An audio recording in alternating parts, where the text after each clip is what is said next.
Passei.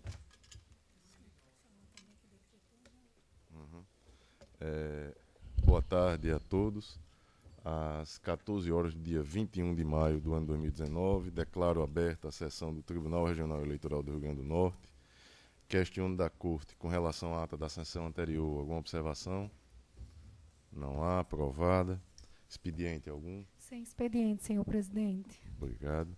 Comunicação, indicações e propostas.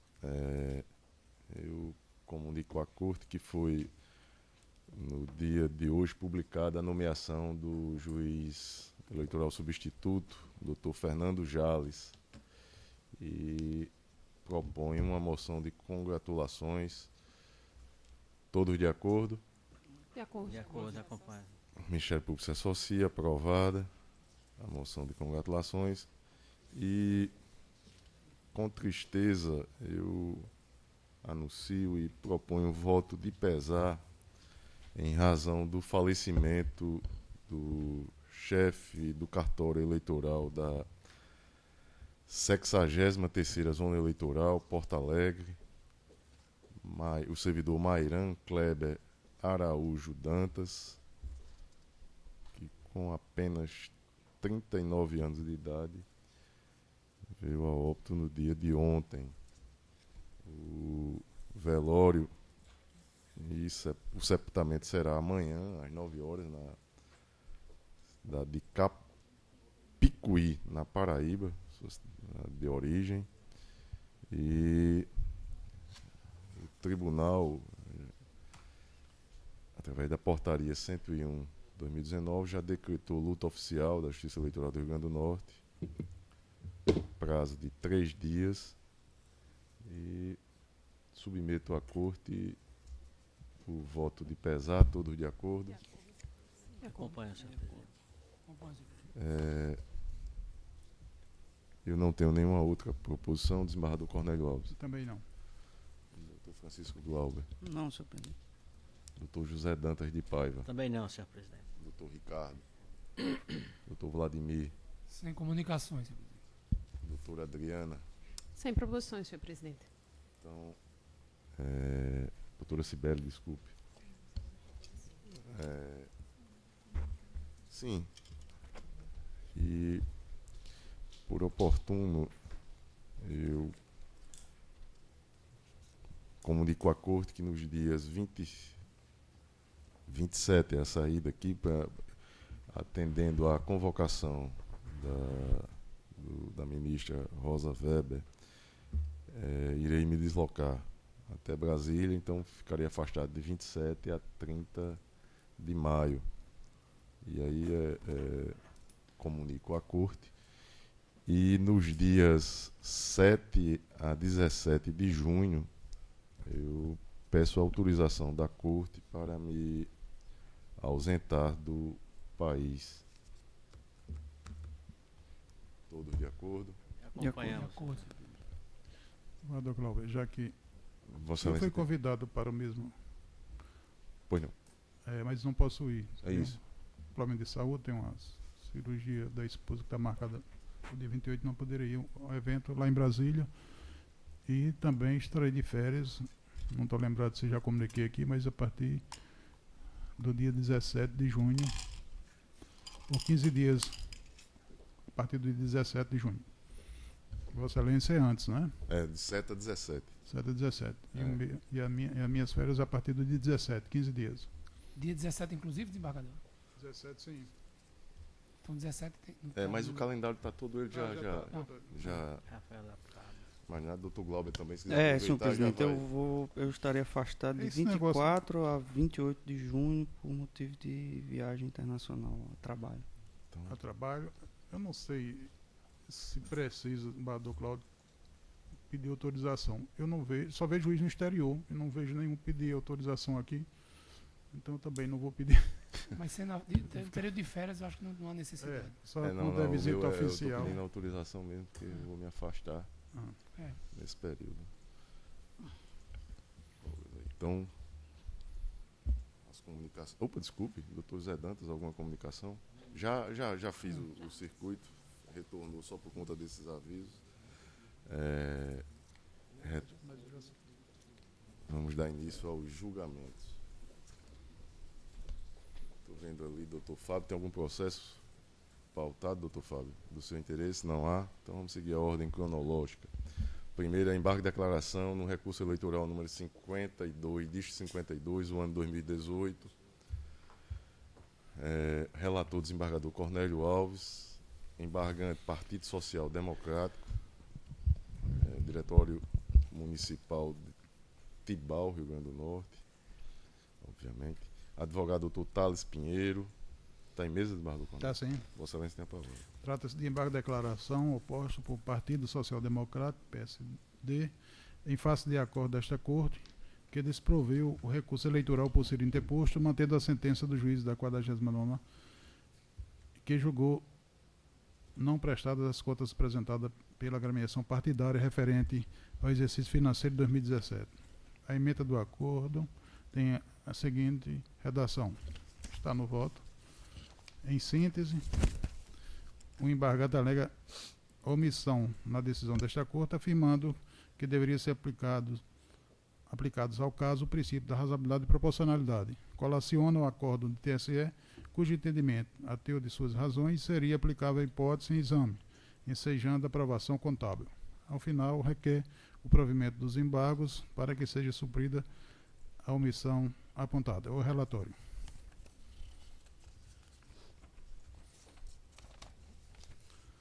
Em discussão, aprovado o relatório, como vota Vossa O Excelência? voto está disponibilizado. Eu estou entendendo que é só rediscussão da matéria e estou rejeitando os embargos. Alguma Conheço e divergência? rejeito. Sem divergência com o relator. Compra o relator, senhor presidente. Processo julgado à unanimidade nos termos do voto do relator. O seguinte é o processo de prestação de contas número 601, distrito 98, ano 2018. Relator Dr. Francisco Glauber Pessoa Alves, requerente Partido da Causa Operária. Não há advogado cadastrado. Requerente Renato Farac Galata. Também não há advogado cadastrado. E requerente Antoniette de Brito Madureira. Também não há advogado cadastrado. Tem mesmo? Sim, senhor presidente. Excelência, Senhor presidente, Permissão. Eu também tenho um embargo, eu não sei se a gente deveria julgar primeiro os embargos e depois os outros processos.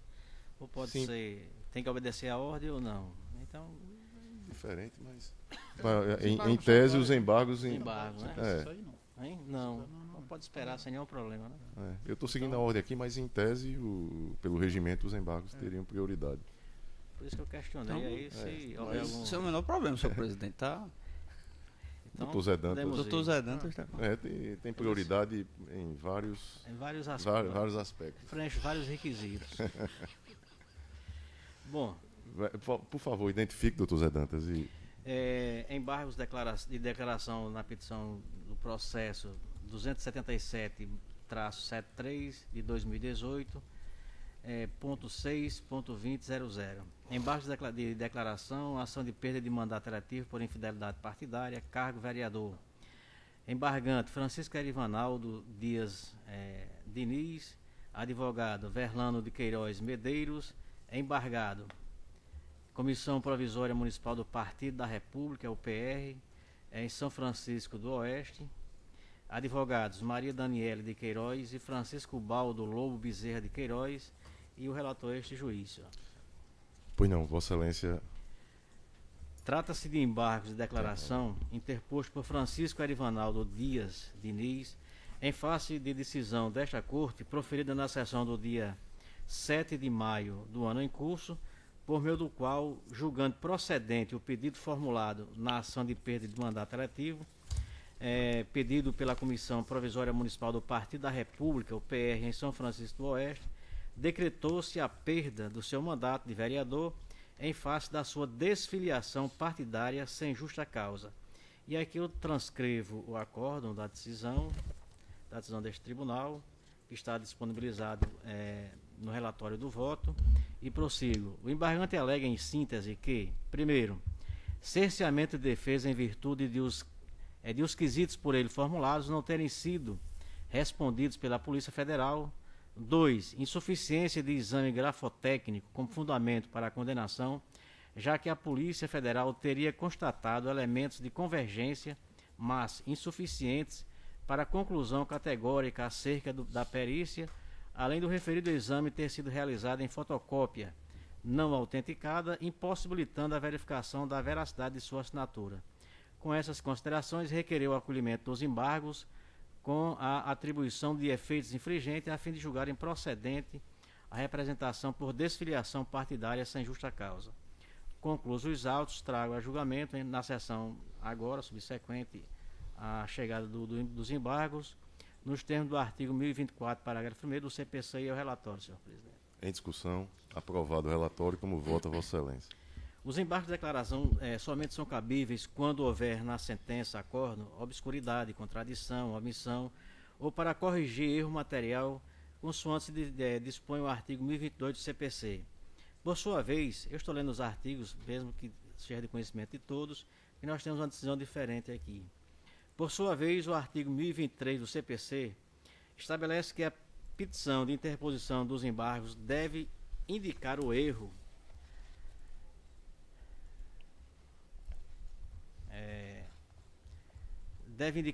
obscuridade, contradição ou omissão a ser objeto de correção.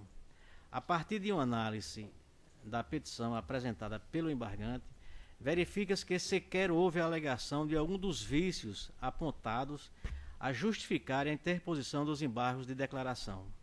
Na verdade, o embargante limitou-se a reiterar de maneira direta e explícita as teses que já foram analisadas por ocasião do julgamento do processo. Com efeito, tal como consta no relatório, os presentes embargos se restringem a rediscutir as teses quanto ao cerceamento de defesa, em face da ausência de resposta pelo perito aos quesitos por ele formulados, assim como a relação à insuficiência da conclusão exarada no exame grafotécnico, porquanto realizada em fotocópia.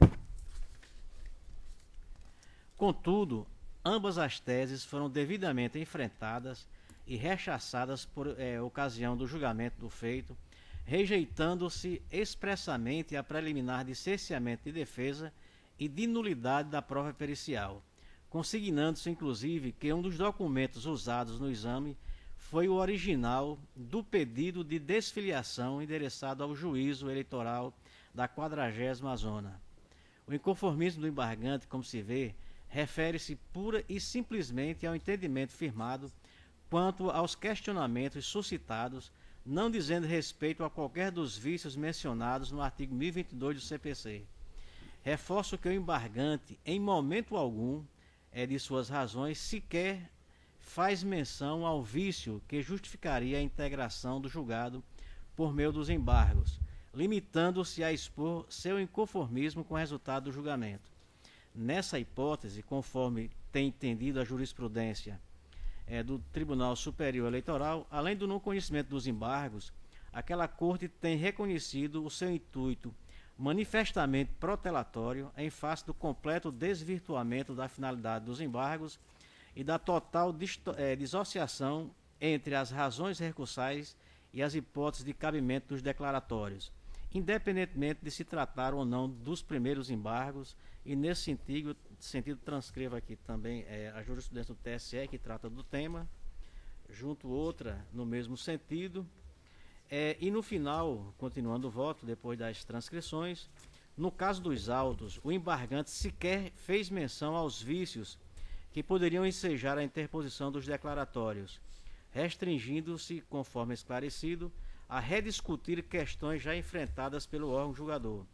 Com efeito, a interposição de embargos de declaração com razões totalmente desassociadas das suas hipóteses de cabimento, reiterando expressamente os mesmos argumentos expendidos por ocasião de sua defesa meritória, fere o princípio da boa-fé processual e caracteriza o intuito manifestamente protelatório de sua utilização. É o que dispõe o artigo 275, parágrafo 6º, que diz o seguinte: preconiza que, quando manifestamente protelatório do CPC, os embargos de declaração, o juiz ou tribunal em decisão fundamentada condenará o embargante a pagar ao embargado multa não excedente a 2 salários mínimos. Assim, considerando-se que a indicação explícita do defeito que pretende veres sanado, integrado ou aclarado é um dos pressupostos específicos de admissibilidade dos embargos de declaração. A sua ausência, no caso concreto, impõe o não conhecimento do presente recurso, além do reconhecimento de seu caráter manifestamente protelatório, mesmo sendo o primeiro, consoante jurisprudência do Tribunal Superior Eleitoral. Por todo o exposto, não conheço dos presentes embargos de declaração e, em face do seu caráter manifestamente protelatório, condena o embargante ao pagamento de multa no valor de R$ 998, equivalente a um salário mínimo. E é como voto, senhor presidente. Doutor Ricardo Tinoco, como vota Vossa Excelência? Senhor presidente, o doutor Zé Dantas traz a essa corte um aspecto muito importante no voto que ele acaba de proferir, que é exatamente essa discussão acerca de se a hipótese dos embargos deve gerar o seu não conhecimento pela ausência do preenchimento dos requisitos necessários à interposição da espécie recursal, ou se a hipótese ensejaria o julgamento meritório do recurso pelo seu, no caso, improvimento. Eu já antecipo que concordo inteiramente com o relator, mas não fico apenas nesse ponto. Eu quero também me associar ao entendimento dele de que, independentemente de ser a primeira, a segunda, ou, enfim, a interposição que for, quando se trata de algo completamente, como ele disse bem no voto, dissociado da finalidade, do lado finalístico do recurso, tanto mais porque o recurso de embargos é um recurso de natureza vinculada e, como tal, precisa estar adstrito às suas hipóteses de cabimento, eu penso que a Corte deve sim sancionar o recorrente que abusa do exercício do direito ao recurso, que abusa do duplo grau de jurisdição, que abusa desse intuito de recorribilidade, que não guarda a menor compatibilidade com o sentido que o legislador conferiu à espécie. Então eu sei que a Corte, me parece, já se posicionou noutras tantas vezes no sentido de ser mais, vamos assim dizer, complacente quando a hipótese é da primeira interposição, mas eu não, com todo respeito ao posicionamento, inclusive que eu sei que já é perfilhado por outros tribunais, eu não creio que estejamos assim vinculados a essa posição de maneira definitiva. Muito ao contrário, a gente precisa retomar essa discussão, tanto mais agora que o novo CPC impõe o dever de cooperação das partes, dos advogados. Então, essa ideia, digamos, que mais converge para uma postura, eu chamaria assim, a grosso modo, paternalista da jurisdição, em aceitar o mau uso dos recursos e tantos outros institutos que estão aí dispostos na nossa legislação processual, eu acho que nós precisamos encerrar com esse modelo interpretativo e chamar os advogados e as partes para serem convergentes no nosso propósito, que é distribuir justiça de acordo com o que o direito processual nos impõe. Então, eu vou acompanhar integralmente, fazendo, portanto, esses dois registros. Primeiro, de que concordo que a hipótese é de não cabimento, e depois de que, de fato, havendo uma absoluta incompatibilidade com a interposição e o objetivo próprio dos embargos, é preciso coibir esse tipo de prática, e eu vou concordar, inclusive, com a multa, que, salvo engano, foi de um salário mínimo, né? Então, eu acompanho integralmente o relator.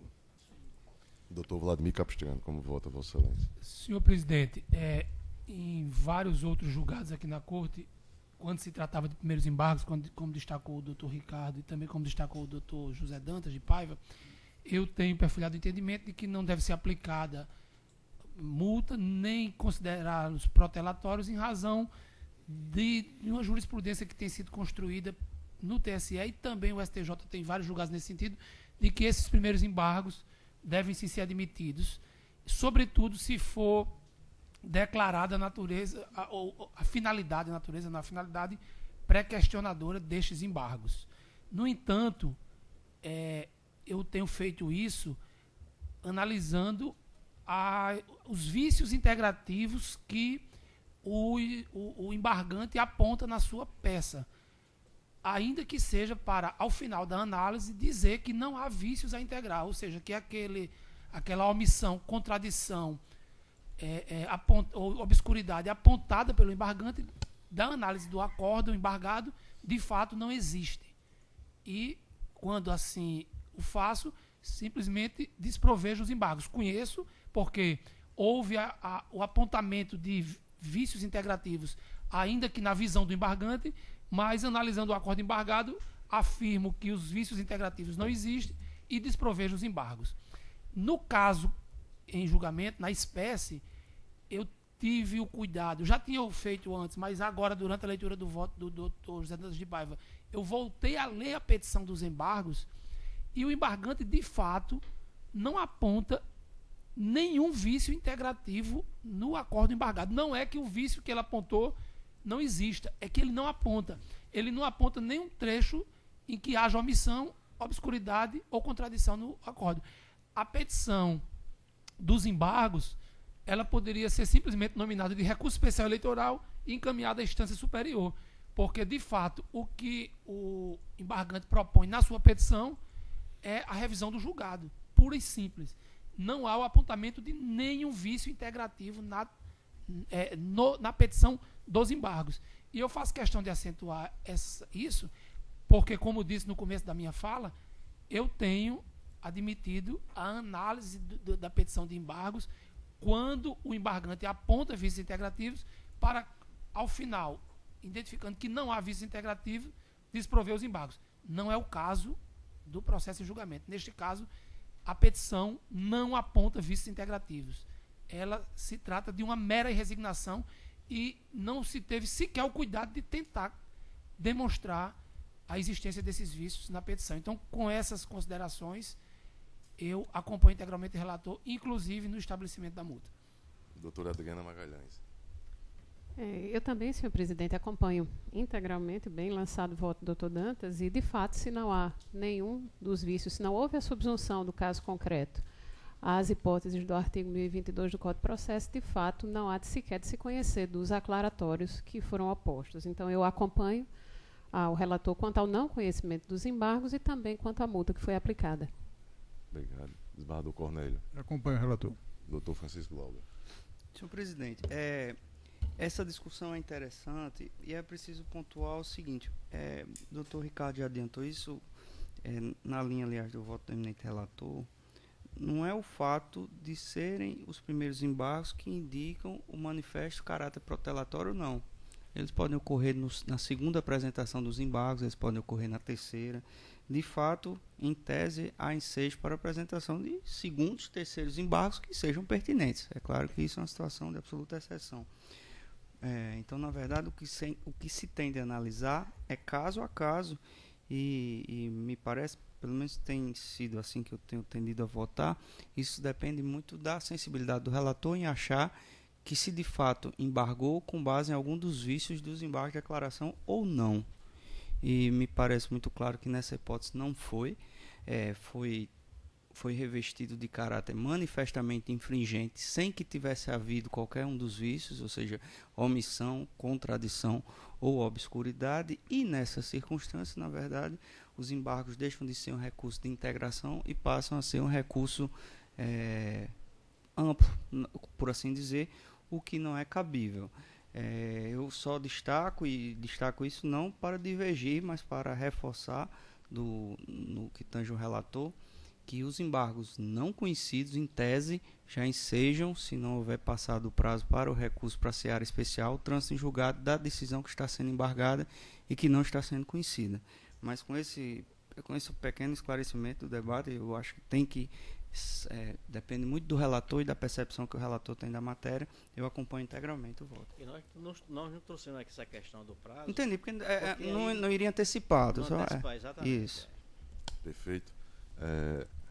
Neste caso também tem o voto da presidência e eu acompanho integralmente o relator, uma vez que, como já destacado aqui, não há apontamento de omissão, contradição, nem obscuridade e nem mesmo se invoca pré-questionamento para fins de interposição de recurso à instância superior. Então, acompanho também com relação ao valor e à multa aplicada. Proclamo o resultado. O tribunal, à unanimidade, conheceu e rejeitou os embargos. Eu indago da Corte se algum julgador tem algum processo que independe de pauta. Não há, então retomamos aqui. Antes disso, tem dois aqui que está informado que serão retirados de mesa. O prestação de contas 4581, doutor Ricardo, procede? Então, não mesa. E prestação de contas 2408, também doutor Ricardo. Os dois não mesa, não é isso? Então, vamos lá. Agora sim, doutor Francisco Lobo, aquele que já foi identificado inicialmente, prestação de contas 601, bicho 98. Vossa Excelência tem a palavra. Certo, senhor presidente, obrigado. É uma apuração de contas do Partido da Causa Operária referente às eleições de 2018. A SACEP destacou a omissão do partido quanto à apresentação das contas, juntou os extratos bancários, os documentos extraídos do SPCE Web, e destacou a ausência de abertura de conta bancária em nome do partido, informou a ausência de repasse de recursos provenientes de fundos públicos e destacou que não há notícia que possa indicar o recebimento de recursos de origem não identificada ou de fontes vedadas em favor da agremiação.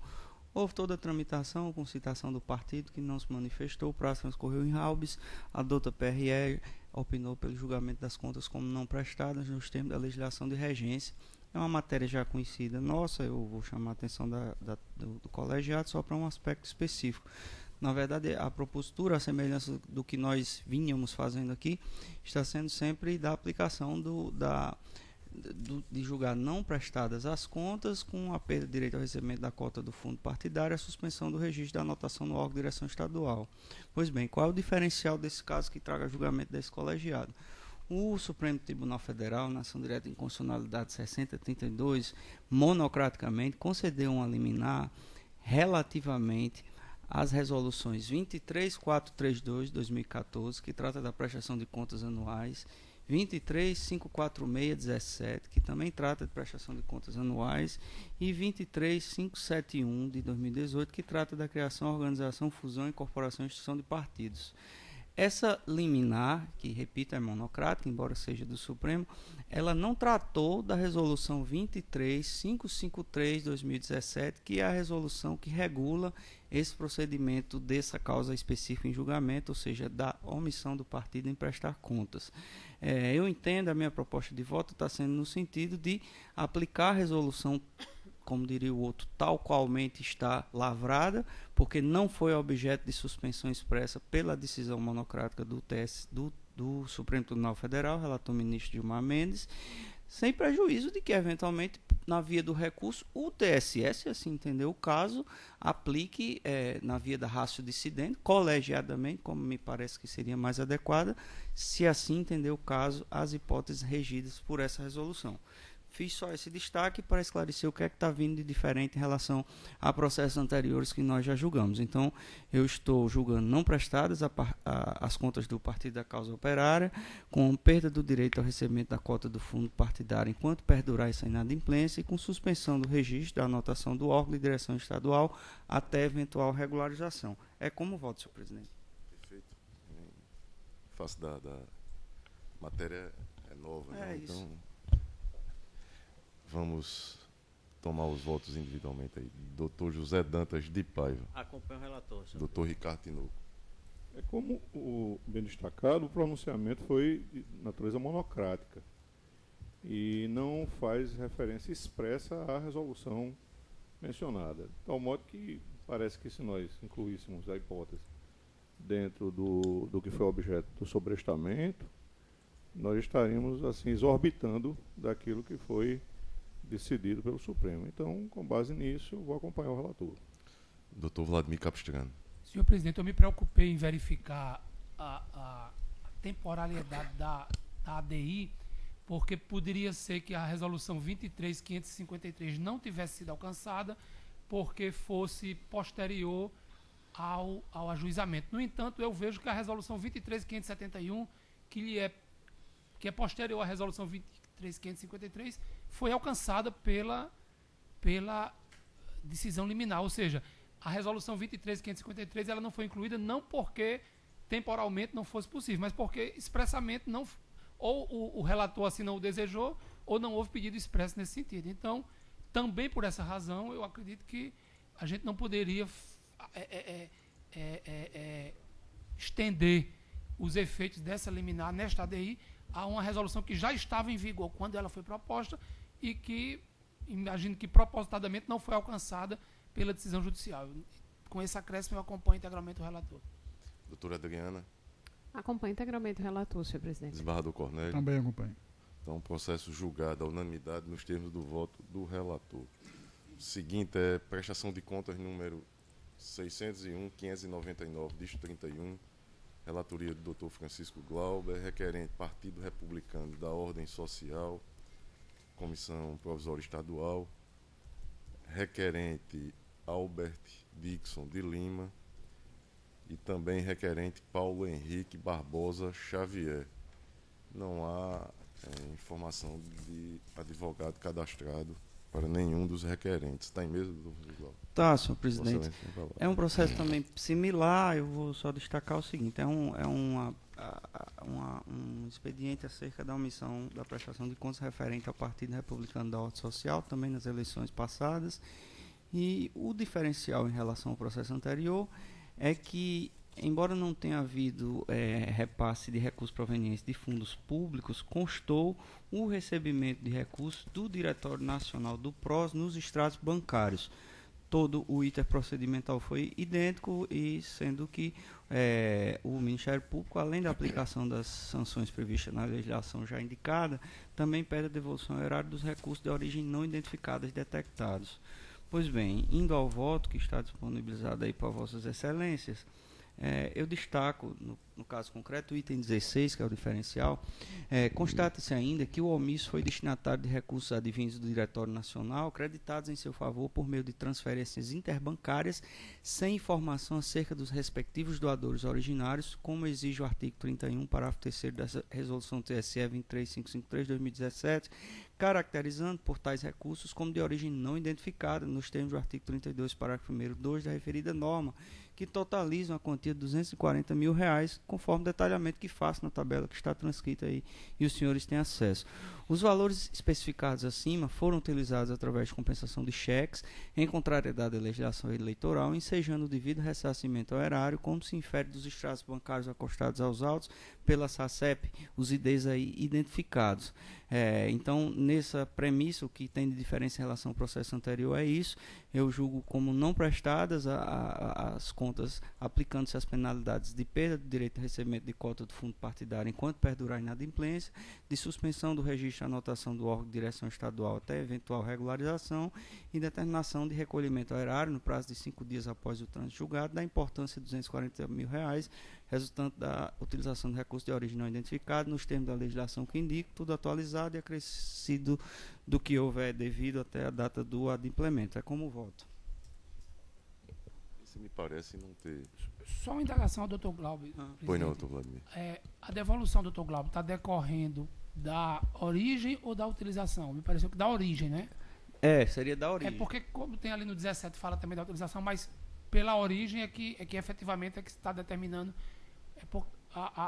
seria, na verdade, o recolhimento ao erário. Isso, exato. Alguma divergência? Não, com o relator. Com o relator. Processo julgado à unanimidade nos termos do voto do relator. Na sequência, recurso eleitoral número 728, distrito 28, ano 2016. Origem, 52ª Zona Eleitoral, São Bento do Norte. O relator, doutor José Dantas de Paiva. Recorrente, Ministério Público Eleitoral. Recorrido, Fábio Rodrigues de Araújo. Advogada doutora Isabela de Melo Souza Rodrigues Rebouças.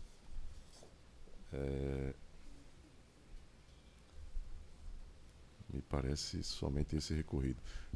Doutor Zé Dantas, está em mesa? Está em mesa. Vossa Excelência tem a palavra.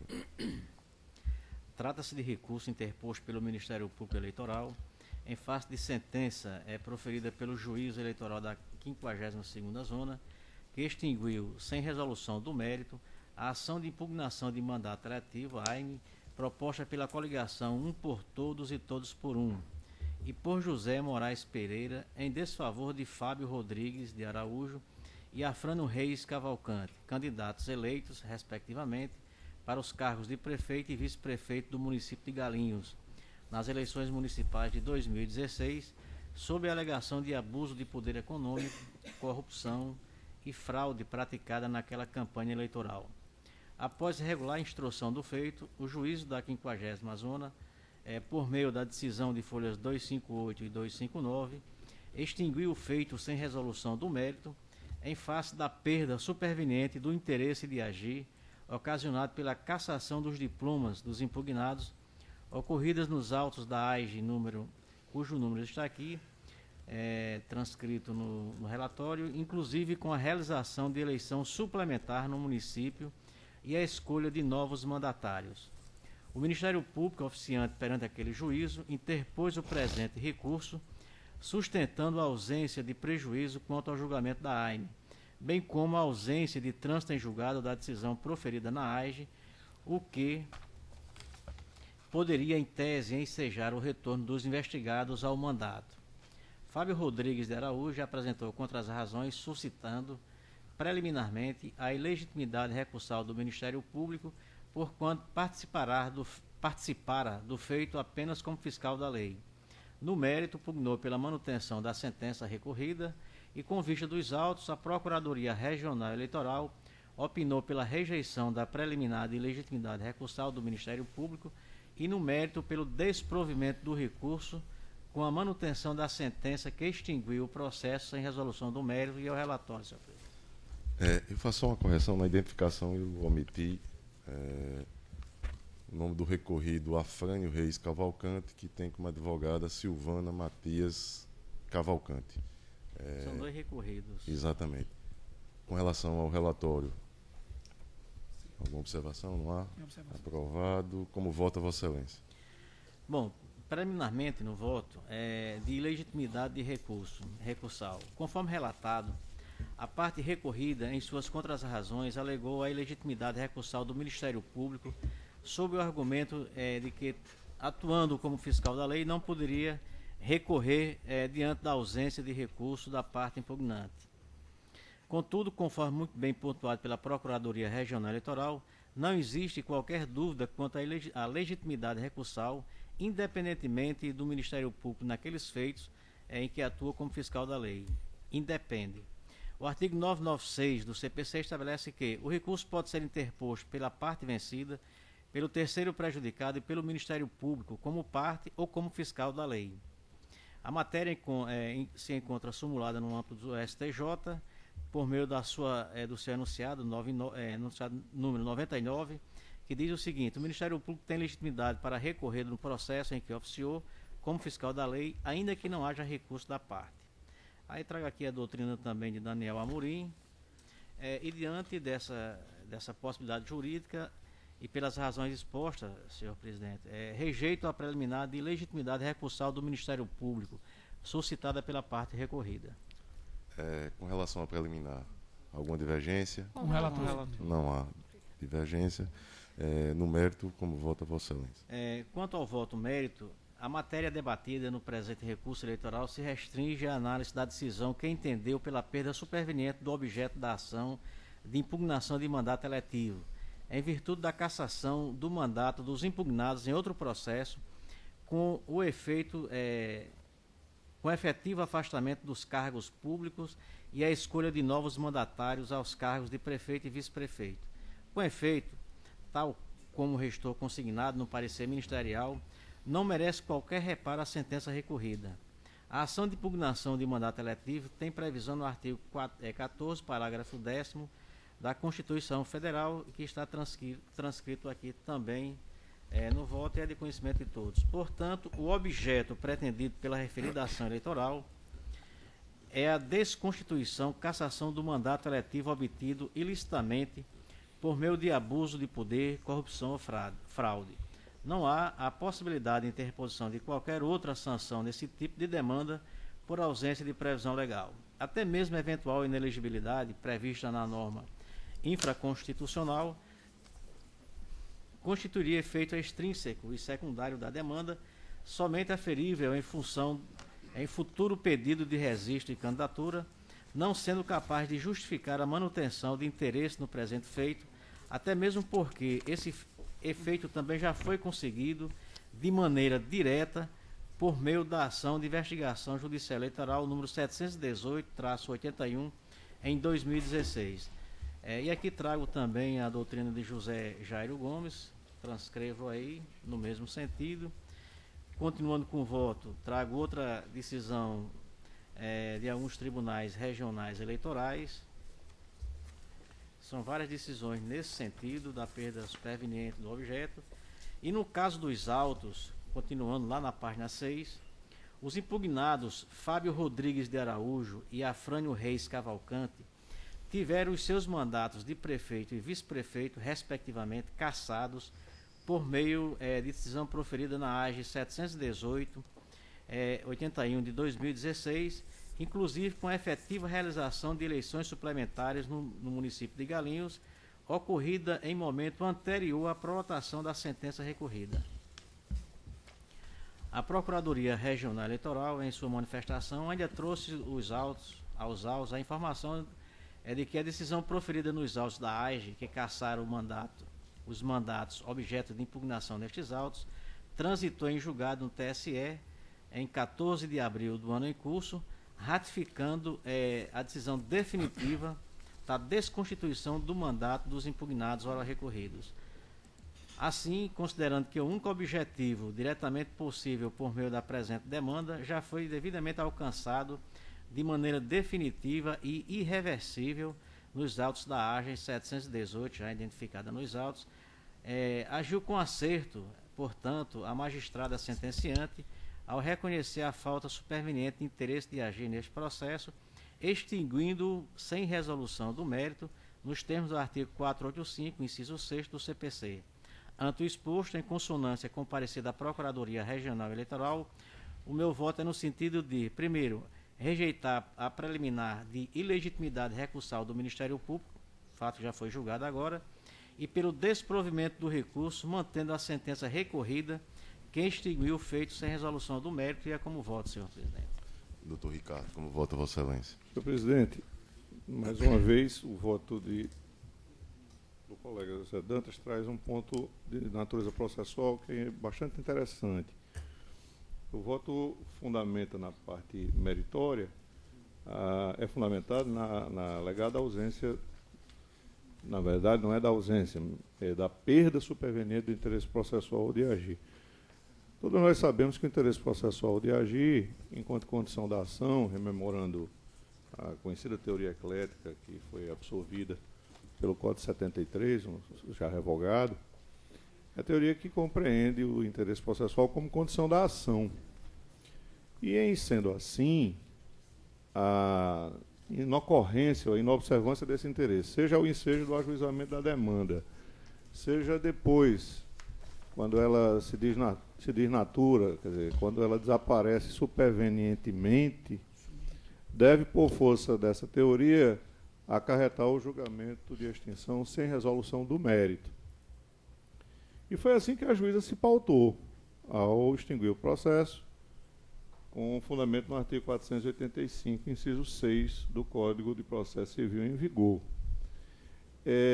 O que eu trago ao debate é que, se porventura o entendimento do juízo monocrático de primeiro grau fosse de levar essa hipótese para a apreciação do mérito, e também se porventura, no voto do relator, houvesse a manutenção da decisão sob esse mesmo fundamento, eu também não compreenderia qualquer equívoco, porque nós todos sabemos hoje a tendência de se levar para o exame do mérito aquilo que outrora nós examinávamos à luz das condições gerais da ação.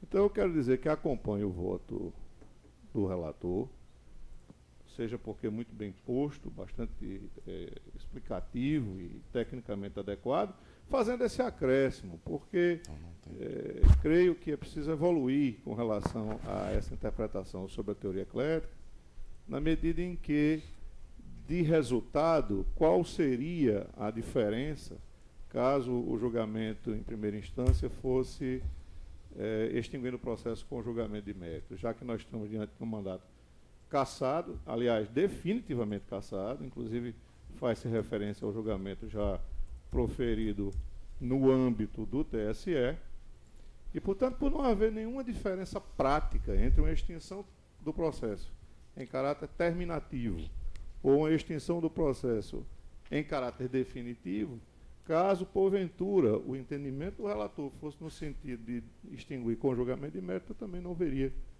qualquer óbice assim a aderir à sua posição. Então, faço esse acréscimo sem me alongar, para dizer que é importante que a gente evolua na análise dessas teorias, que foram muito importantes na fase do autonomismo da ciência processual, mas que hoje precisam ter um endereçamento prático. E é assim que eu tenho procurado me pautar, ainda que com alguma dificuldade, quando julgo em primeira instância, no foro cível, porque aí a gente tem que muitas vezes interpretar perfilhando aquilo que o tribunal, a nível de recurso, vem ao longo do tempo interpretando, né? Vem ao longo do tempo decidindo.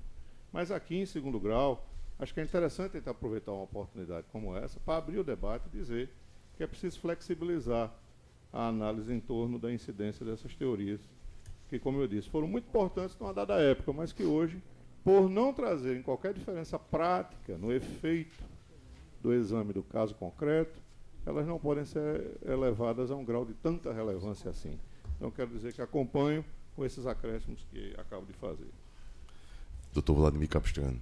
Eu acompanho o relator, senhor presidente. Doutora Adriana. Acompanho integralmente o relator, senhor presidente. Desembargador Cornélio. Também, acompanho. Doutor Francisco Glauber. Senhor presidente, essa questão é bem interessante e um ponto que me chamou a atenção, e eu falo isso porque no direito processual eleitoral há sempre ações com pedidos muito semelhantes, como são a AIME, que é isso que está em julgamento, com a AGE, e me parece que é esse caso, e diversas realidades elas precisam ser levadas em conta na perda do objeto. Por que eu estou a dizer isso? Me chamou a atenção, de fato, o trânsito em julgado da AGE, que já decretou a perda do cargo, inclusive a realização de novas eleições. E eu acho que essa realização das novas eleições é o ponto diferencial para julgar aqui. Por que eu estou a dizer isso? Porque mesmo o trânsito em julgado ele não é absoluto. Em tese, cabe ação rescisória das decisões do TSE, embora não caibam das decisões do TRE. Em tese, é possível, o argumento que a doutrina utilizava era coisa soberanamente julgada, aquela coisa que já atravessou o prazo da ação rescisória. Mas a realização das eleições é fato incontestável e imutável, ainda que haja uma eventual ação rescisória, que eu precisaria pesquisar para saber se já existiu ação rescisória numa circunstância como essa, em que as eleições já foram realizadas. Me parece que esse é o argumento definitivo nessa linha de reconhecer a perda do objeto nesse tipo de ação. Estou só dizendo assim que isso precisa ser analisado caso a caso, com cuidado, para não dar ensejo a esse tipo de circunstância. Feito esse breve esclarecimento, eu acompanho o relator. Eu fiquei apenas com a dúvida aqui. Eu acredito que, embora seja AIME, a propositura não vai demandar o voto da presidência. Já está demandado com a perda do cargo em razão de uma outra ação judicial, não é isso? Né?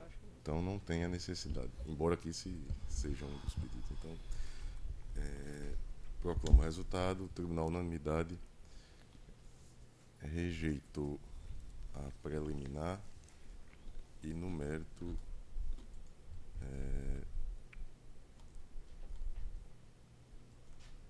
negou provimento ao recurso, nos termos do voto do relator.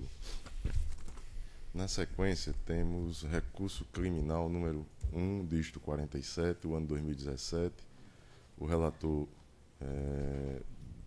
Dr. Ricardo Tinoco de Góes, revisor Dr. Francisco Glauber, recorrente Ministério Público Eleitoral, recorrido Concessa Araújo Macedo, advogado Dr. Fábio Saraiva. Está em mesa? Está em mesa. Vossa Excelência tem a palavra. Ou seja, identificado, trata-se de agravo em execução penal, interposto pelo Ministério Público Eleitoral em face da decisão proferida pelo juiz da 26ª Zona Eleitoral, Caicó, que declarou extinta a punibilidade de Concessa Araújo Macedo, por entender que houve o cumprimento integral das sanções impostas na sentença condenatória. A pena objeto da execução penal em questão decorreu da condenação da gravada, nos autos da ação penal aqui identificada, a pena de 2 anos e 6 meses de reclusão, além de 10 dias multa, em razão da prática do crime de corrupção eleitoral, sendo a pena privativa de liberdade substituída por 2 restritivas de direitos, consubstanciadas em prestação de serviço à comunidade e prestação pecuniária, as quais seriam cumpridas da seguinte forma: item 1, prestação de serviço à comunidade na 10ª Diretoria Regional de Educação, pelo tempo estipulado para a pena de reclusão, durante 7 horas semanais e 30 horas mensais, totalizando 900 horas. E 2, pagamento de prestação pecuniária em 20 parcelas iguais sucessivas no valor de R$ 937. Consoante termo de audiência realizada no dia 22 de junho de 2017, restou decidido que os valores das penas de prestação pecuniária, eu chamo a atenção da Corte para esse detalhe, e de multa, fossem informadas à Fazenda Pública Nacional para fins de inscrição em dívida ativa e cobrança judicial, sendo mantida a prestação de serviço à comunidade nos moldes anteriormente decididos. Em petição de folhas 97 e 98, Concessa Araújo Macedo requer o restabelecimento dos seus direitos políticos e a extinção do processo de execução penal, alegando o total cumprimento da pena de prestação de serviço à comunidade e o pagamento regulado do parcelamento relativo aos valores referentes à pena de prestação pecuniária e multa. O Ministério Público Eleitoral, em manifestação de folhas, opinou pelo não acolhimento do pedido da defesa e requeriu o cancelamento do termo de inscrição de multa eleitoral, por se tratar, na verdade, de valor correspondente à prestação pecuniária, devendo a apenada ser notificada para adimplir a referida reprimenda. Na oportunidade, também ressaltou a possibilidade da ré pleitear a substituição da prestação pecuniária por outra pena, desde que comprovada sua inviabilidade financeira. Na decisão de folhas 144 e 147, o juízo declarou extinta a punibilidade da gravada em razão do cumprimento integral da pena de prestação de serviços à comunidade, comprovada pela certidão de folhas 99, por entender que as penas de prestação pecuniária e de multa devem seguir o rito estabelecido pelas normas da legislação relativa à dívida ativa da Fazenda Pública, a teor do artigo 51 do Código Penal, porquanto consideradas dívidas de valor, não podendo, por isso, serem convertidas em pena privativa de liberdade.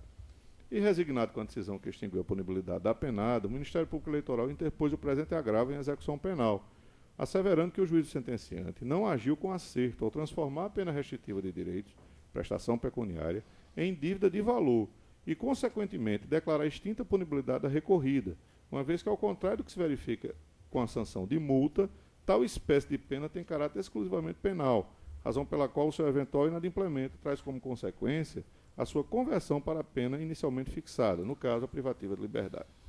Ao final, é requerido o provimento do agravo, para que se reforme a decisão que declarou extinta a punibilidade da agravada, a fim de que termine o cumprimento da pena imposta na ação penal.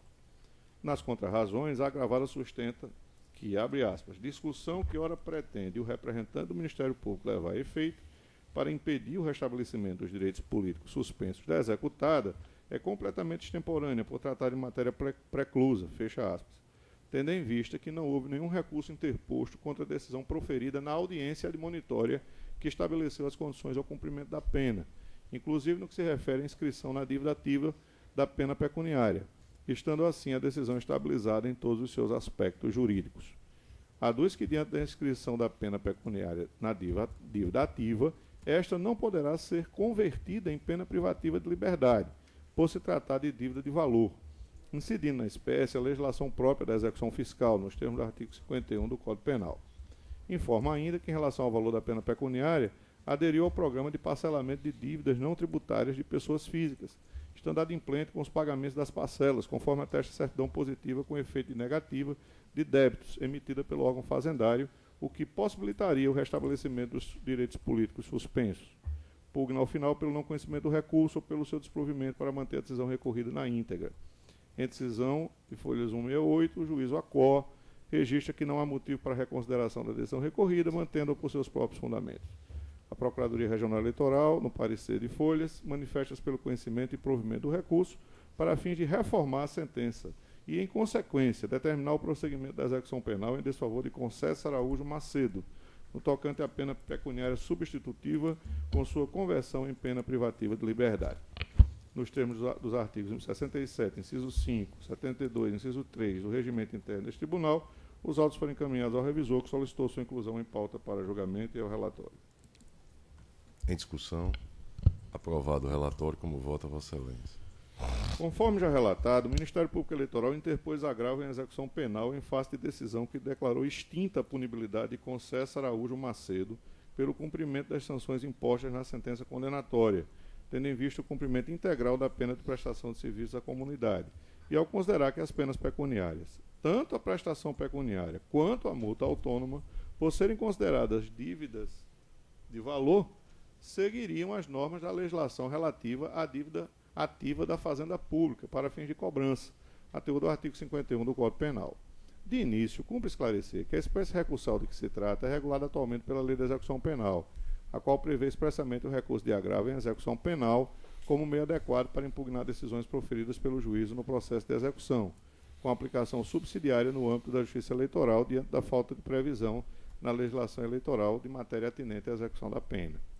Pois bem, no que diz respeito à alegação, sustentada pela agravada, de preclusão da presente irresignação em razão de não ter sido interposto recurso em face da decisão do juízo, a qual, proferida em audiência admonitória, quanto à inscrição da pena de prestação pecuniária em dívida ativa, esta não merece acolhida, uma vez que o recurso em questão foi interposto de forma tempestiva e adequada em face da sentença que declarou extinta a punibilidade de Conceição Araújo Macedo.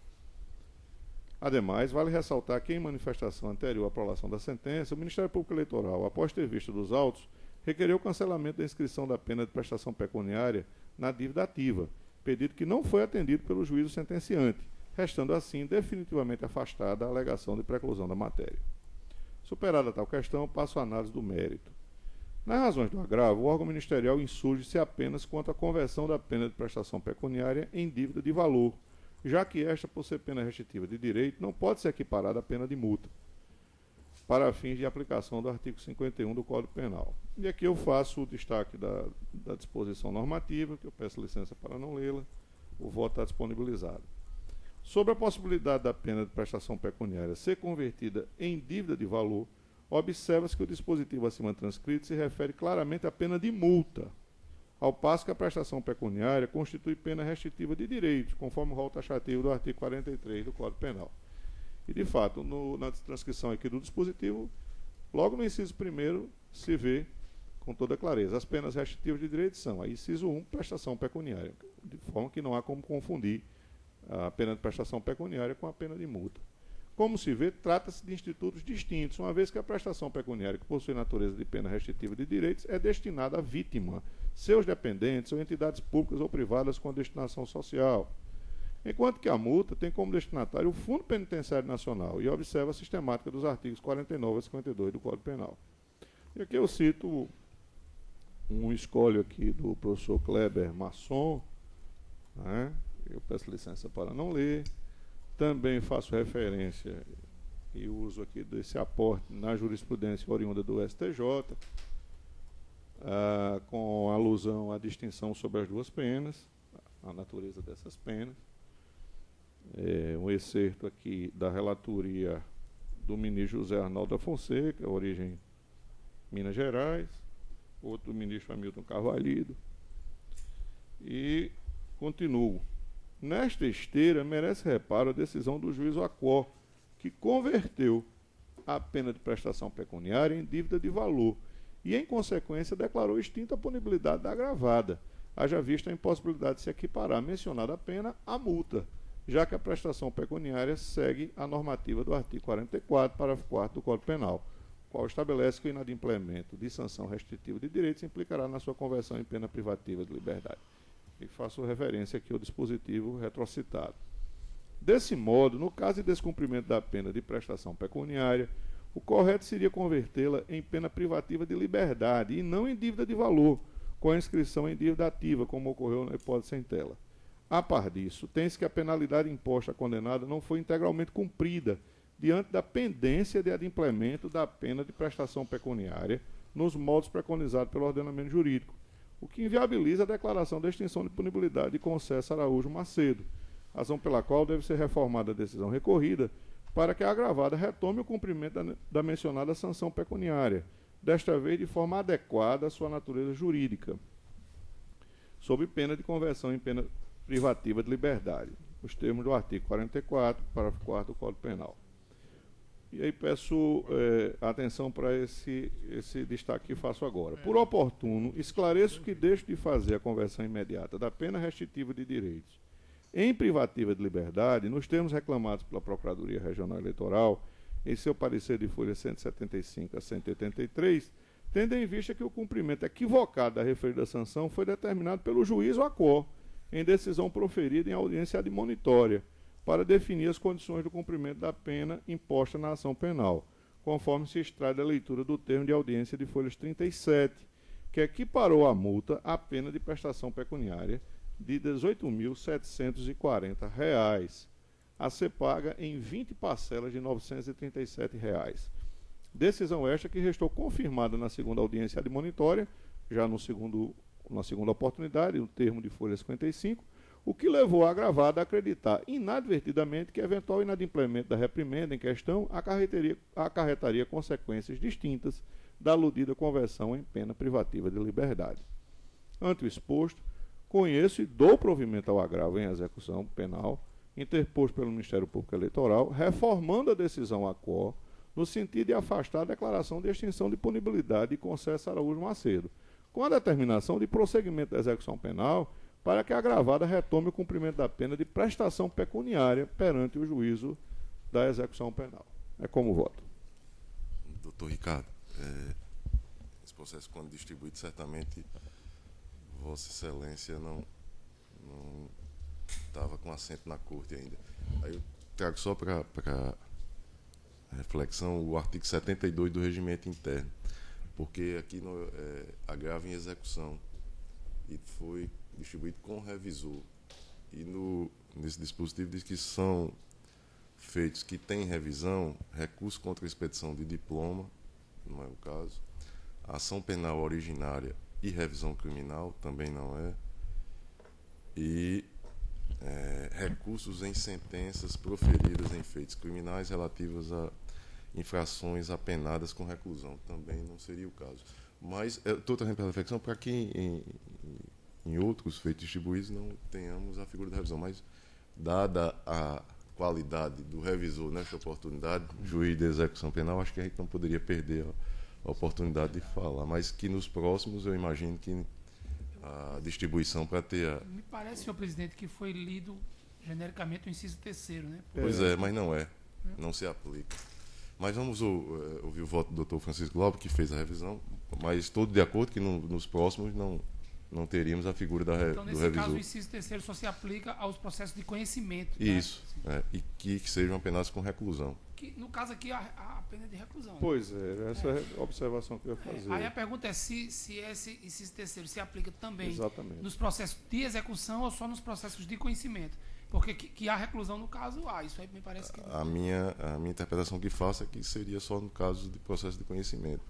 Porque como o dispositivo não faz esse discrimínio, né, doutor Vladimir? Exato. Não faz referência se é de conhecimento ou de execução. O discrimínio é só se é reclusão ou detenção. Exato. Daí, lá no crime, o agravo em execução, nós não temos por cautela, revisão. Bom, mas se a corte tiver um entendimento assim, vamos. Doutor Francisco Glauber, como vota Vossa Excelência? Senhor presidente, especificamente seria qual artigo? O do regimento? 72. 72? Dos terceiros.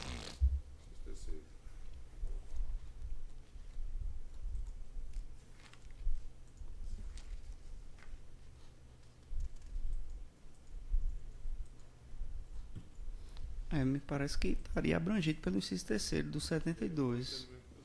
E há uma remissão, eu estava justamente tentando conferir isso, ao artigo 613(1) do CPP.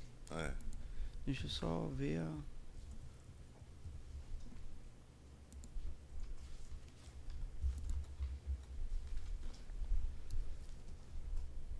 Não, aí o 613 trata só do procedimento. Senhor presidente, me parece que está abrangido aí no 3º do 72. Me parece que há, sim, atuação do revisor.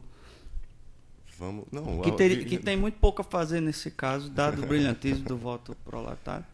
Mas, assim, vamos debater mais adiante essa questão. A experiência que tenho lá na Câmara Criminal, agravo em execução não seria ele ter a figura do revisor. Mas no caso concreto aqui já... Jogaríamos esse... Exatamente, para frente. De qualquer maneira, o revisor só faz ajudar, né? Doutor Francisco Glauco, como vota Vossa Excelência? Senhor presidente, houve uma confusão, o relator já destacou muito bem, houve uma confusão na decisão agravada, confundindo o regime jurídico da pena de multa com a pena de prestação pecuniária, que é uma subespécie da pena restritiva de direito.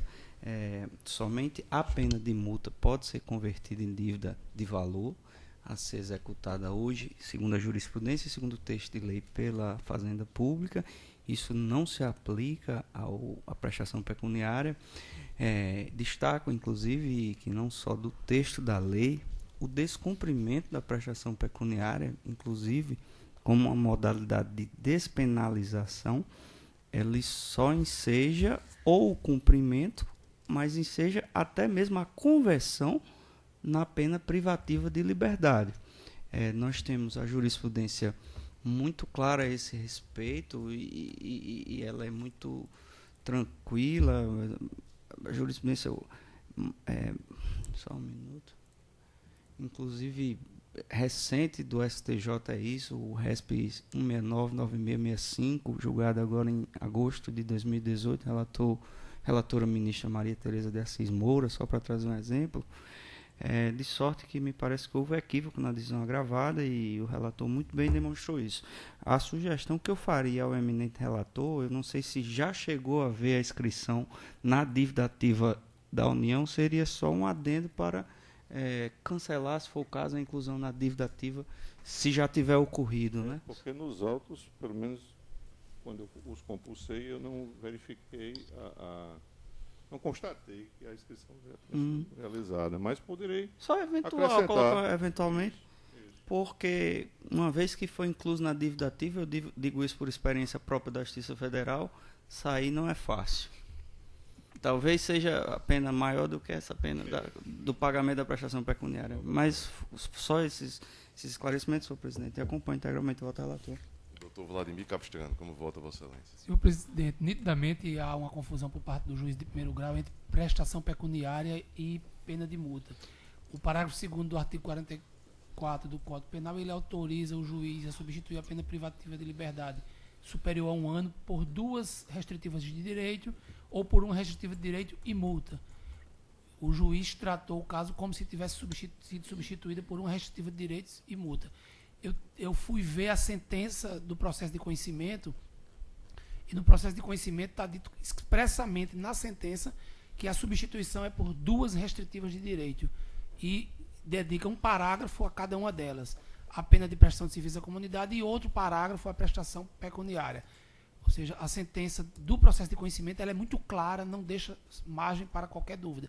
No entanto, o juiz da execução, quando foi aplicar a penalidade ou a oportunidade ao réu, ao condenado de cumprir essas penas, ele fez essa confusão e, inclusive, doutor Ricardo e doutor Glauber, eu percebi que o juiz consolidou num débito só o valor da multa independente aplicada com o valor da prestação pecuniária. Até essa confusão está feita lá na eventual inscrição da dívida ativa. Então é evidente que há uma confusão do juízo e que a prestação pecuniária aqui não se confunde com a pena de multa, tendo aplicação na hipótese, portanto, o parágrafo 4º do mesmo artigo 44, que impõe a reconversão em pena privativa de liberdade. Louvo a preocupação do doutor Ricardo, no sentido de permitir ao juiz que volte a dar execução à pena restritiva de direito por conta dessa confusão que ele fez desde o início da execução e acompanho integralmente o relator.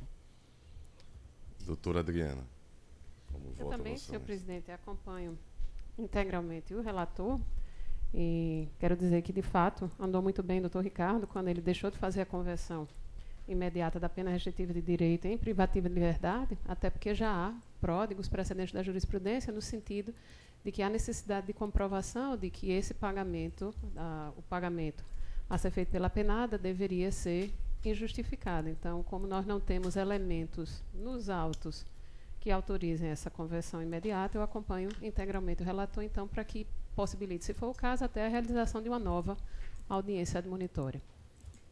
Desembargador Cornélio, como vota você? Nós temos no voto do relator. Doutor José Dantas de Paiva, imaginando que ia ser esquecido ali, bem... Também com o relator. Proclama o resultado. O Tribunal, unanimidade, deu provimento ao recurso nos termos do voto do relator. Na sequência, prestação de contas número 59, dígito 65, ano 2016. Relator Dr. Vladimir Capistrano, requerente Avante, Diretório Estadual. Advogado Dr. Sanderson Liênio da Silva, requerente José Odon Abdon, na qualidade de tesoureiro, sem advogado. Requerente Kelci Brena Fernandes da Silva, na qualidade de tesoureiro. Advogado Dr. Sanderson. Requerente Carla Verusca Fernandes da Silva Barbosa, na qualidade de atual presidente. O advogado é o mesmo. E está em mesa? Está em mesa, senhor presidente. Vossa Excelência tem a palavra. Presidente, trata-se da prestação de contas de 2015 do Diretório Estadual do Avante. A sessão de análise de contas apontou irregularidades. O partido foi intimado 2 vezes para apresentar documentação que regularizasse essas inconsistências e não apresentou. Parecer conclusivo da SACEP pela desaprovação, apontando as seguintes irregularidades. Todos os demonstrativos apresentados estão em desacordo com os modelos, classificação e estrutura oficial regulamentados pelo TSE.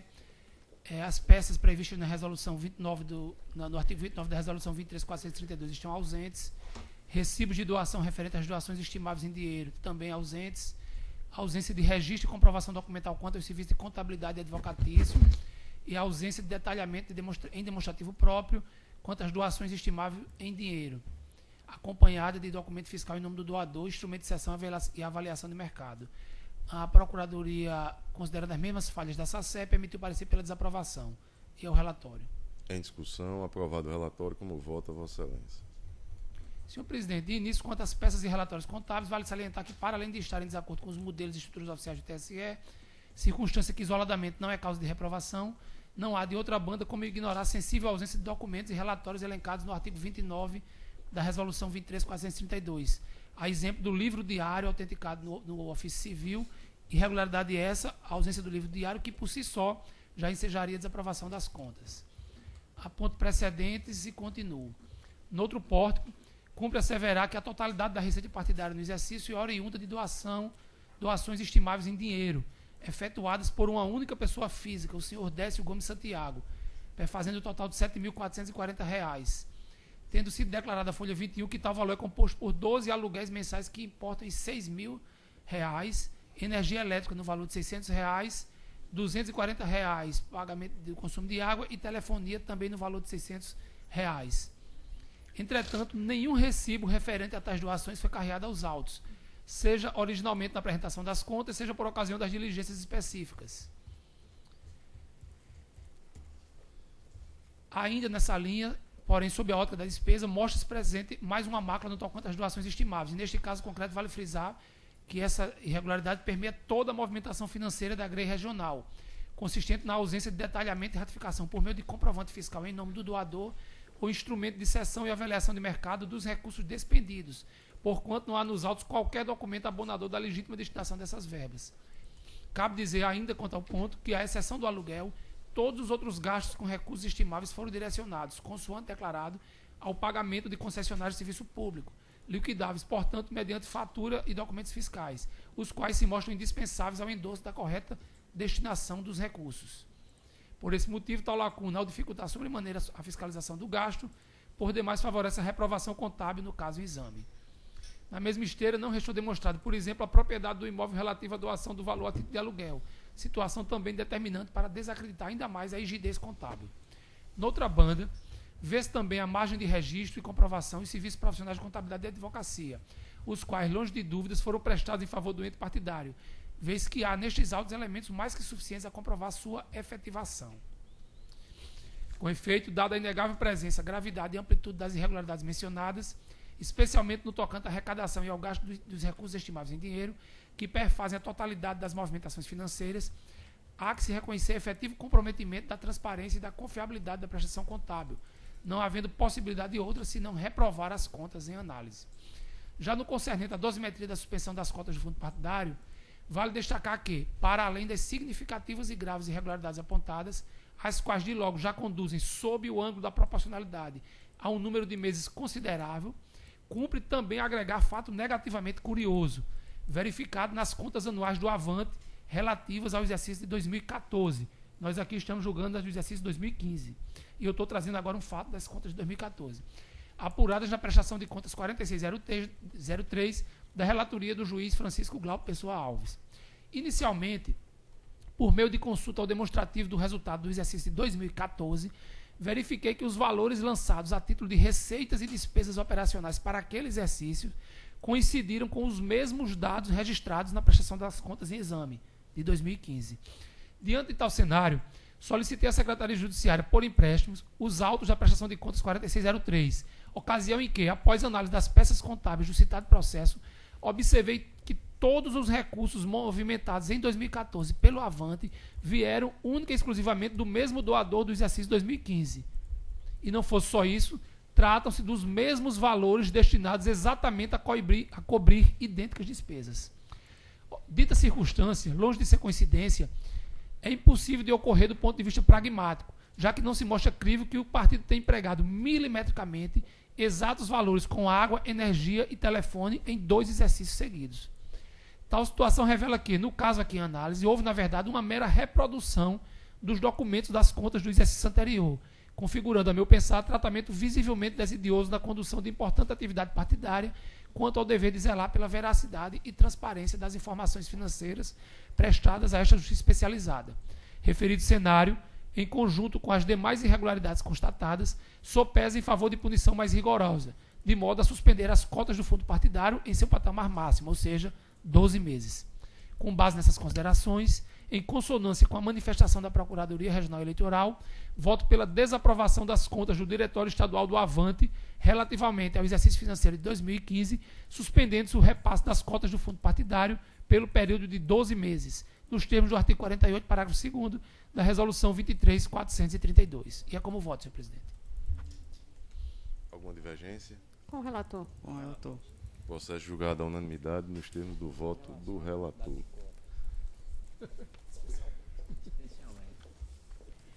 Agora, prestação de contas número 40, dígito 59, ano 2016, relatora doutora Adriana Magalhães, requerente Partido Humanista da Solidariedade, órgão estadual, advogado doutor Luiz Antônio da Rocha, requerente Leandro Carlos Prudêncio, na qualidade de presidente, o advogado é o mesmo, requerente Iraciara da Silva Nascimento, na qualidade de tesoureira, mesmo advogado. Está em mesa, doutora Adriana? Sim, senhor presidente. Vossa Excelência tem a palavra. Tratam os presentes autos de prestação de contas anual do Diretor Estadual do Partido Humanista da Solidariedade, o PHS, relativo ao exercício financeiro de 2015, de acordo com a previsão contida na Resolução TSE 23432 de 2014. Devidamente registrado e autuado o feito, a Secretaria Judiciária procedeu à publicação no DJE, em 4 de maio de 2016, do balanço patrimonial e da demonstração de resultados apresentados pela agremiação partidária, bem como disponibilizou cópias dos documentos à Procuradoria Regional Eleitoral, em obediência ao disposto na norma. Publicado edital para fins de impugnação e de pedidos de abertura de investigação, nos termos do artigo 35 da Lei 9.096 de 95, houve o transcurso in albis do prazo legal, consoante atestam as certidões de folha 104 e 105. Em manifestação preliminar, a SACEP expediu relatório de exame enumerando todas as peças ausentes na prestação de contas em análise. Os requerentes, intimados para suprir as falhas apontadas, apresentaram a manifestação de folhas, anexando os documentos, então, de folhas 123 a 130. Retornando os autos à SACEP, esta emitiu o relatório de exame para expedição de diligência, no qual aponta diversas ocorrências a serem esclarecidas pelo prestador de contas. Em resposta ao relatório de diligência, o partido peticionou as folhas 144 e 157 a oportunidade na qual trouxe esclarecimentos, justificativas, além de documentos complementares. A SACEP, em um primeiro parecer conclusivo, opinou pelo julgamento das contas como desaprovadas, em virtude da existência de irregularidades graves que comprometiam a sua integralidade e confiabilidade. Instada a se manifestar, a Procuradoria Regional Eleitoral pugnou pela intimação do partido requerente, nos termos do artigo 38 da Resolução TSE 23464 de 2015, para que oferecesse defesa quanto às falhas apontadas no parecer técnico. Em petição de folha 250 a 268, o ente partidário se manifestou acerca das falhas subsistentes. Ao final, pleiteou que fosse levada em consideração a boa-fé demonstrada pela agremiação, a natureza formal dos erros detectados e a inexistência de movimentação de recursos do fundo partidário, acatando suas alegações e julgando aprovadas as contas do Diretório Estadual do PHS, referentes ao exercício financeiro de 2015. Em manifestação técnica pós-vistas, a SACEP constatou terem restado pendentes tão somente 3 falhas. E no parecer conclusivo apontou que elas seriam a peça de conciliação bancária, que não foi retificada, uma vez que não foi preenchida corretamente de forma a evidenciar o saldo bancário ajustado no início de 2015, demonstrando apenas conciliação referente ao final do exercício de 2015. 2. A ausência de autenticação no ofício civil do livro diário apresentado. E 3. A ausência do recibo de doação correspondente à cessão da sala comercial cedida pelo Diretório Nacional, constando tão somente o instrumento de cessão. Com vista dos autos, a Procuradoria Regional Eleitoral opinou pela desaprovação das contas apresentadas, em face da remanescência das irregularidades apontadas na manifestação da unidade técnica. É o relatório, senhor presidente. Aprovado o relatório, como vota Vossa Excelência. Tratando-se de prestação de contas partidária anual referente ao exercício financeiro de 2015, a matéria se encontra regida pela Lei 9.096 de 95, Lei dos Partidos Políticos, atualmente regulamentada pela Resolução TSE 23546 de 2017. Em razão das sucessivas alterações normativas ocorridas nos últimos anos acerca da matéria em discussão, submete-se o rito processual das prestações de conta em tramitação às disposições contidas na Resolução TSE 23546, ressalvando-se consoante previsão expressa do seu artigo 65 e a aplicação do princípio geral de direito tempus regi actum, a apreciação dos méritos da conta do exercício de 2015 à luz das regras previstas na Resolução TSE 23432 de 2014. Por expressa previsão legal, compete aos partidos políticos o envio anual à Justiça Eleitoral da prestação de contas relativa ao exercício anterior até o dia 30 de abril do ano seguinte. Em decorrência dessa obrigação normativa, constata-se que o Diretório Estadual do PHS apresentou tempestivamente suas contas referentes ao exercício de 2015. Para cada uma das manifestações da Unidade Técnica de Contas, o partido ora requerente ofereceu resposta nos autos, prestando esclarecimentos, retificando informações contábeis e apresentando documentos para sanar as falhas apontadas. Ao final da instrução processual, segundo o que consta da manifestação técnica pós-vistas número 3 de 2019, e que embasou o parecer do Parquê Eleitoral pela desaprovação, subsistiram 3 irregularidades, que foram aquelas que eu já citei anteriormente no relatório. Eu passo agora a análise dos pontos controvertidos. A ausência de retificação da conciliação bancária, como primeiro ponto. Quanto à primeira falha remanescente, levando em consideração as colocações do órgão técnico e a resposta da agremiação partidária, que se subsumem à forma de como as informações contábeis foram apresentadas na peça de conciliação bancária, com vistas a evidenciar o saldo bancário ajustado no início de 2015, entendo-se tratar de impropriedade de natureza formal. De fato, conforme ressalta o ente partidário, ao se confrontar o saldo bancário do final do exercício de 2014 com os lançamentos pendentes de débitos retratados na conciliação de folhas 14, encontra-se saldo contábil inicial de 2015, que seria de R$ 1.434,20. Com efeito, a ressalva feita pela unidade técnica é no sentido de que tais informações não foram retratadas de forma clara, embora após análise mais detalhada possam ser extraídas das peças em comento, de maneira a afastar, portanto, a ideia de violação material ao princípio da continuidade contábil.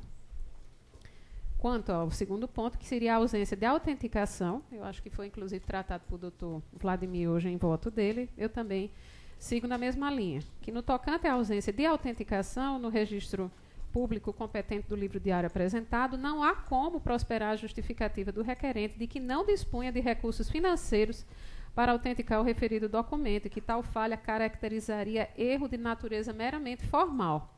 Na verdade, constitui-se afronta ao comando normativo expresso no artigo 26 da Resolução TSE 23432, de 2014, que eu transcrevo logo abaixo, e sigo dizendo que, nada obstante a argumentação do requerente em sentido contrário, está-se diante de falha manifestamente grave, pois obsta a efetiva aferição acerca da veracidade das transações efetuadas pelo partido, bem como prejudica a autenticidade e a publicidade da movimentação patrimonial apresentada pela agremiação partidária por meio do seu registro junto ao órgão público competente. Eu sigo apresentando jurisprudências, inclusive cito uma do meu colega, Dr. Vladimir, que ao apresentar as contas justamente do mesmo partido no ano de 2013, encontrou o mesmo óbice e, desta forma, verificando-se a presença de vício de natureza grave e insanável na prestação de contas sob exame, que já foi constatado por esta Corte em relação ao mesmo partido em exercício anterior, há que se aplicar neste ponto o entendimento diverso ao adotado no item anterior, primeiro, para reconhecer a existência de irregularidade apta a comprometer a integralidade das contas, ensejando o julgamento pela desaprovação. Quanto ao último item, que seria a ausência do recibo de doação correspondente à cessão da sala comercial cedida pelo Diretório Nacional, eu digo que, em seu parecer conclusivo, a SACEP destacou a ausência do instrumento de cessão da sala comercial colocada à disposição pelo Diretório Nacional e Diretório Estadual e do seu respectivo recibo de doação estimada, conforme determinação contida nos artigos 9º e 11º da Resolução TSE 23432 de 2014. Por meio da petição e documentos de folha 250 a 268, a agremiação partidária encaminhou contrato de comodato de imóvel por prazo indeterminado, sem fazer qualquer menção à estimativa em valores da doação e sem apresentar a prova da propriedade do imóvel, tampouco o correspondente recibo de doação partidária. Desta forma, supriu apenas parcialmente a falha previamente apontada. Importa ressaltar que o termo de cessão do bem deve vir acompanhado de comprovante de sua propriedade pelo doador, e tal documento não foi trazido aos autos, portanto, em desconformidade com o artigo 9º da Resolução TSE 23432 de 2014. Perscrutando toda a documentação acostada pelo partido, sequer é possível se aferir o valor estimado da respectiva doação, porquanto não há nos autos qualquer avaliação de mercado a indicar uma estimativa de preços sobre o bem cedido em comodato para fins de lançamento na contabilidade da agremiação. Inclusive, no caso concreto, a obrigação de emissão do recibo eleitoral se renova mensalmente enquanto perdurar a cessão do bem estimado, o que, em caso, não foi cumprido pelo requerente. Eu cito, então, o artigo 11, como Vossas Excelências podem ver no voto já disponibilizado. Cito também um precedente no mesmo sentido do Tribunal Regional Eleitoral do Tocantins e prossigo. Ainda que o requerente não tenha movimentado recursos oriundos do fundo partidário no exercício de 2015, diante da subsistência de irregularidades graves e insanáveis na prestação de contas da agremiação em apreço, as quais comprometem a confiabilidade e a transparência das contas prestadas à Justiça Eleitoral, não é possível se cogitar de aprovação com ressalvas, por aplicação dos princípios da proporcionalidade e razoabilidade, como pleiteia o ente partidário. Na verdade, assiste razão ao órgão técnico e ao Ministério Público Eleitoral quando afirmam em seus respectivos pareceres que as irregularidades detectadas, analisadas em seu conjunto, comprometem a integralidade e a confiabilidade das contas em discussão, impondo-se, por conseguinte, o seu julgamento pela desaprovação. Então, eu estou encaminhando o meu voto, senhor presidente, em consonância com o parecer do órgão técnico e da Procuradoria Regional Eleitoral pela desaprovação das contas apresentadas pelo Diretório Estadual do PHS, referente ao exercício financeiro de 2015, aplicando a sanção de suspensão dos repasses de novas cotas do fundo partidário pelo período de 6 meses. E é como voto, senhor presidente. Desembargador Cornélio, como vota Vossa Excelência? Diante das várias irregularidades apontadas, que são graves e sanáveis, não resta de caminho senão votar pela desaprovação das contas. E em relação à suspensão, eu aumento para 8 meses em vez dos 6. Dr. Francisco Glauber. Eu acompanho o voto da relatora com o adendo dessa pequena divergência pontual. Dr. José Dantas de Paiva. Também, senhor presidente, acompanho a relatora com os acréscimos feitos pelo desembargador Cornélio e pelo juiz Dr. Francisco Glauber, aumentando para 8 meses a suspensão das cotas. Dr. Ricardo Tinoco de Góes. Também, senhor presidente. Vou acompanhar o voto da relatora, mas Com os adendos. acrescentando aí o período de 8 meses para a suspensão das cotas. Dr. Vladimir Capistrano. Senhor presidente, eu acompanho o voto da relatora no sentido da desaprovação, inclusive porque o só fato da ausência do registro do livro diário já seria suficiente para desaprovar as contas. E foi inclusive o que aconteceu relativamente ao exercício 2013, que foi um processo de minha relatoria. E quanto ao prazo de suspensão, eu vou acompanhar a relatora no período de 6 meses, até porque a irregularidade relevante é a ausência de registro do livro diário. A primeira irregularidade ela tem natureza eminentemente formal, inclusive sozinha não seria suficiente sequer para desaprovar as contas. E a terceira irregularidade, ela, não obstante ter força suficiente para a desaprovação, mas não ostenta gravidade a ponto de elevar esse patamar na minha leitura. Então, eu, inclusive, em linha do que decidi, do que apontei no processo de 2013, voto pela desaprovação com o prazo de suspensão por 6 meses. Para o resultado do tribunal, unanimidade, desaprovou as contas, julgou desaprovadas as contas do partido Avante, vencidos a relatora e o juiz eleitoral Vladimir Capistrano, quanto ao prazo de suspensão dos repasses, que restou definido por maioria em 8 meses. Não é isso? Só uma correção, senhor presidente, não seria o Avante, seria o PHS. Ah, desculpe então. Desculpe. Então, PHS, que teve as contas desaprovadas. O 11º é recurso eleitoral número 630, dígito 43, o ano 2016. A origem, 30ª Zona Eleitoral, Macau. Relatora, doutora Adriana Magalhães. Recorrente, Partido Solidariedade. O Diretório Municipal de Guamaré. Advogado, doutor Cévulo Nogueira Neto. Recorrido, Ministério Público Eleitoral. Está em mesa, doutora Adriana? Sim, senhor presidente. Vossa Excelência tem a palavra.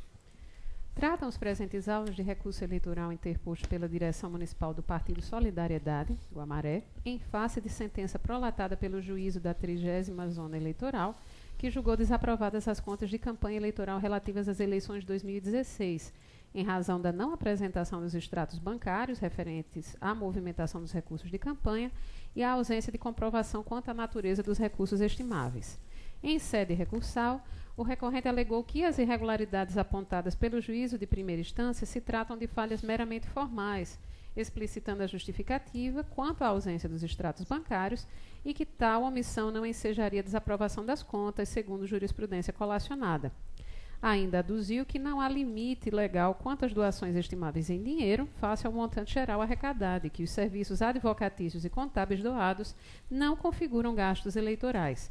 Ao final, requereu conhecimento e provimento do recurso para reformar a sentença e aprovar as contas com ressalvas.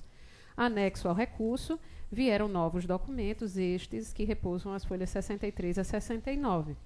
Com vista dos autos, a douta representante do Ministério Público Eleitoral, com atuação perante a 30ª Zona Eleitoral, apresentou contrarrazões ao recurso, arguindo que não foram sanadas a tempo pelo recorrente as falhas e omissões apontadas pelo parecer técnico e retratadas na sentença, pugnando, portanto, pelo não provimento do recurso. Com vista dos autos, a douta Procuradoria Regional Eleitoral manifestou-se pelo conhecimento e desprovimento do recurso. É o relatório, senhor presidente. Em discussão, aprovado o relatório, como vota Vossa Excelência. De Se início, quiser resumir, doutora Adriana. Pois não. De início, importa dizer que esta Corte tem entendimento pacificado pela não admissão de documentação juntada após a prolação da sentença, juntada por ocasião do recurso eleitoral, máxime quando tenha sido oportunizada a juntada pelo juiz Wacó e a parte tenha permanecido omissa, como foi no caso, deixando em consequência precluir seu direito à produção probatória. E, nesse sentido, eu já colaciono, então, 2 precedentes e sigo no meu voto. Assim, não sendo a hipótese prevista pelo artigo 435 do CPC, que permite a juntada de novos documentos após a fase instrutória, e tendo a parte recorrente deixado precluir a oportunidade de juntada concedida pela magistrada sentenciante, não devem ser conhecidos os documentos juntados ao recurso às folhas 63 a 69, razão pela qual não serão considerados na análise das razões da recorrente. Quanto aos motivos que ensejaram a desaprovação das contas em análise, melhor sorte não assiste ao recorrente. Sobre a ausência dos extratos bancários de todo o período de campanha, não obstante tenha sido devidamente intimado para sanar a falha, o ora recorrente deixou transcorrer o prazo. Na verdade, os extratos se constituem em documentos indispensáveis para o efetivo controle desta justiça especializada sobre a movimentação financeira de campanha do partido. A ausência de tais documentos, a rigor, revela-se irregularidade de elevada gravidade, capaz de macular irremediavelmente a transparência das contas prestadas, de modo a conduzir a um juízo de desaprovação. Nesse sentido, eu trago um precedente do Tribunal Regional Eleitoral do Espírito Santo e já me dirijo à segunda falha.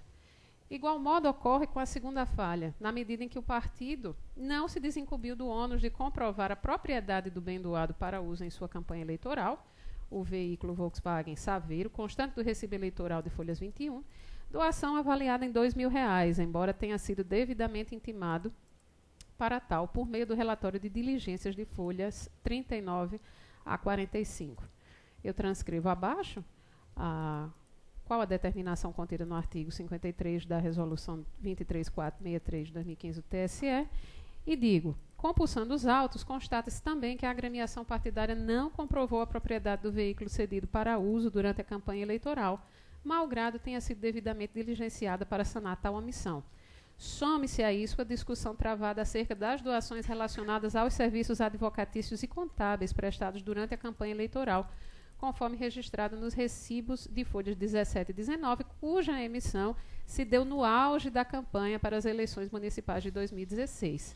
Neste ponto, contrário às razões do recorrente, assiste razão ao parquê eleitoral, quando aduz que, sendo tais serviços prestados no transcurso da campanha eleitoral, caracterizam-se como gastos eleitorais, que devem sim ser contabilizados de acordo com os valores efetivamente negociados, conforme dispõe o artigo 29, parágrafo 1º da Resolução TSE 23463, de 2015. De todo o exposto, ante a persistência de irregularidades que, quando analisadas em seu conjunto, maculam a confiabilidade e a transparência da prestação de contas, não merece reparo a sentença que prescreveu a sua desaprovação. E assim, senhor presidente, eu encaminho o meu voto, em consonância com o parecer da douta Procuradoria Regional Eleitoral, pelo conhecimento e desprovimento do recurso manejado, mantendo integralmente a sentença atacada, é como voto. Desembargador Cornélio Alves. Também. Acompanho. Doutor Francisco Glauber. Acompanho. Doutor José Dantas. Com a relatora, senhor. Doutor Ricardo. O relator. Doutor Vladimir. Doutora Adriana, uma indagação. Nos contratos dos serviços advocatícios e contábeis, há referência ao objeto. Queria assim, entender qual o objeto desses 2 contratos. Deixa eu dar uma olhada aqui. Eu vou fazer o seguinte, doutora Adriana, eu vou pedir vista dos autos para facilitar Perfeito. a sessão. Pronto, pedir vista do processo. Após o voto da relatora, indago da Corte, os demais aguardam, embora já tenham anunciado, aguardam o voto Todos já visto. tinham votado, né? Nós Mas já votamos. Então, Vou manter meu voto. após o voto da relatora, negando provimento